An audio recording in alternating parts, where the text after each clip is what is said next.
มีความหมายปองของใจเป็นหนึ่งด้วยความหักสุดซึ้งยืนยันว่าสองไม้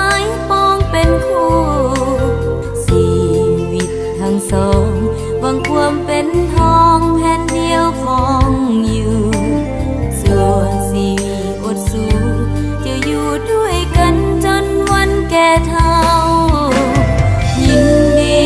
ที่มีงานวิวาเพื่อนมิตรลุงตาตั้งกองมาทั้งนั้นมาร่วมใจกันสร้างสรรค์ให้ท่านสุขสมขอให้ท่านทั้งสองจงคงหาไว้ให้ยืนยาวมันขอให้ท่านทั้งสองอย่าแปรผันจนวันแก่เฒ่าลงไปหวังปองเกียรติศักดิ์ศรีหรือใดเมื่อนึกสิ่งใดให้สมปรารถนาพังพลาดพลาดผิดมา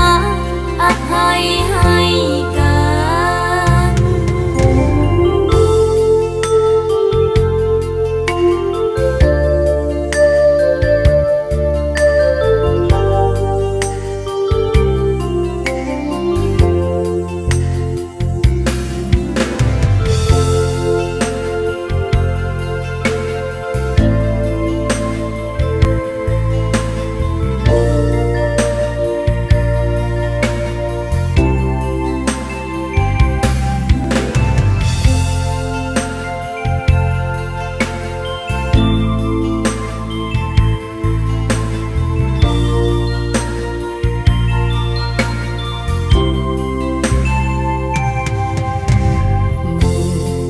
ทั้งสอง